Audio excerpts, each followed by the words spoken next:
Olá, você. Com uma semana de atraso por motivos completamente alheios à minha vontade, nós vamos começar hoje um bate-papo semanal sobre a reforma tributária. Antes de qualquer coisa, deixa eu colocar um pouco aqui a minha opinião pessoal sobre isso. A meu ver, essa não é a reforma tributária que nós precisamos. Não é aquela reforma tributária que iria baratear o nosso custo dos produtos e serviços que nós adquirimos. O Brasil vai continuar sendo um dos poucos países que concentram a tributação no consumo ao invés da renda. A maioria dos países economicamente desenvolvidos tributam mais a renda do que o consumo. A maioria desses países tem diversas escalas de tributação do imposto sobre a renda, e em alguns deles a tributação pode chegar a 48% a 45%.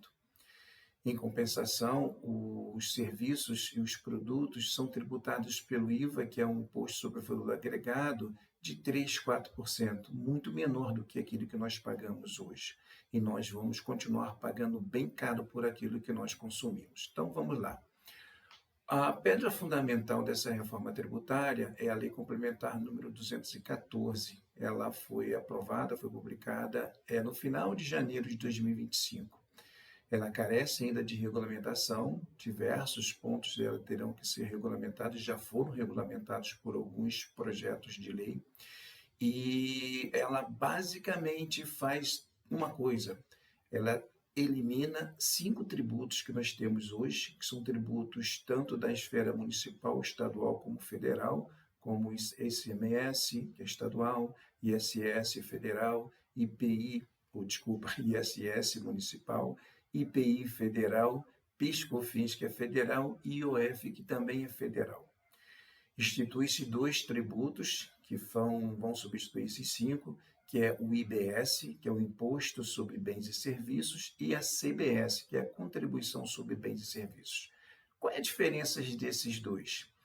Pelo nosso regime orçamentário, na nossa Constituição Federal, os impostos eles são repartidos entre estados e municípios. Então, por exemplo, os impostos que os estados arrecadam, eles são repartidos com os municípios, que o Brasil tem município que não tem condição nem de se manter, que depende dessa repartição para poder se manter. Foi com a Constituição de 88, diversos municípios foram constituídos sem que tenham nenhuma capacidade econômica de se manterem. Os impostos arrecadados pela União também são repartidos pelos estados e pelos municípios. Já as contribuições não. As contribuições, elas entram no cofre do Tesouro Nacional e não precisam ser repartidas com ninguém. Então, para o governo federal não perder a sua fatia, também criou-se a CBS, que ela é federal. E o IBS, ele vai ser municipal e vai ser estadual. E com isso, a gente vai ter uma arrecadação tributária que vai continuar sendo do mesmo tamanho que é hoje. Por quê? Porque uma das coisas que demorou mais para que essa Lei Complementar 214 fosse aprovada foram as discussões de estados e municípios, que ninguém queria perder a arrecadação com isso. Então, se vamos transformar esses impostos em um só, como é que fica isso? Qual foi a solução? A solução foi que as alíquotas do IBS e do CBS não serão menores do que o somatório das alíquotas de todos esses tributos que já existem hoje.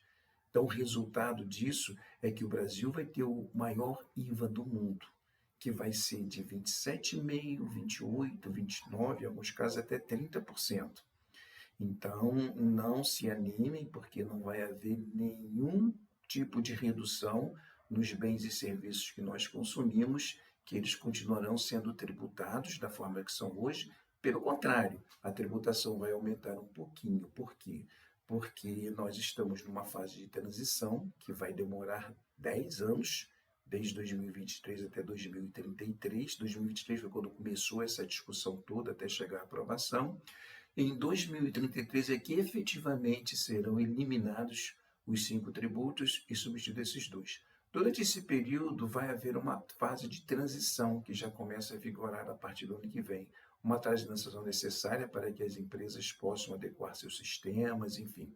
E para isso, o IBS e o CBS vai ser cobrado por uma alíquota simbólica de 1%. Então, além de tudo que nós já temos hoje, vai ter mais 1% em cima de tudo isso. Então, essa é a pedra fundamental da reforma.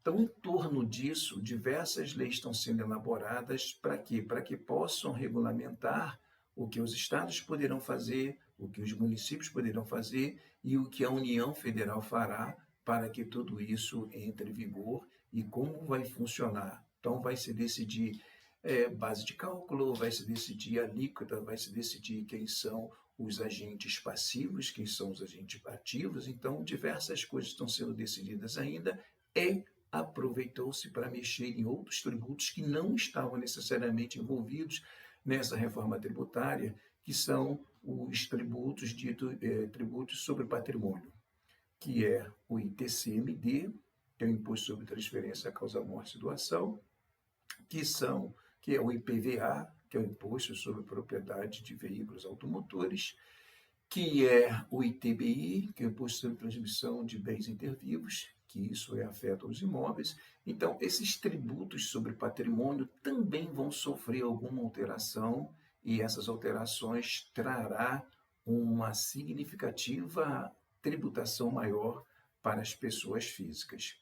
Então, eu acho que por hoje a gente pode ficar por aqui, só entendendo qual que é o cerne da questão, o que é essa reforma tributária, e na semana que vem eu já vou trazer para vocês, pessoas físicas, o que vai acontecer na sua vida econômica financeira com a entrada em vigor de todas as modificações previstas nessa reforma tributária. Aí depois a gente vai falar sobre as pessoas jurídicas, vamos falar também sobre os prestadores de serviços, sobre quem vende produtos, quem industrializa, enfim, qual será o impacto dessas alterações na nossa economia de uma forma geral. Valeu? Então por hoje é só, na semana que vem a gente volta a falar sobre esse assunto e já sabe, aquele recadinho de sempre. Se vocês estão gostando desse conteúdo, deixe seus comentários. Se não estão gostando, também deixe seus comentários, porque a minha ideia é sempre trazer algo que possa ser útil para todos vocês. E se tiverem alguma dúvida sobre qualquer assunto relacionado com matéria tributária, os meus dados aparecem aqui depois desse vídeo e eu terei prazer em trocar uma ideia com vocês sobre esse assunto que é a minha paixão. Valeu? Uma boa semana para vocês e até a próxima. Tchau!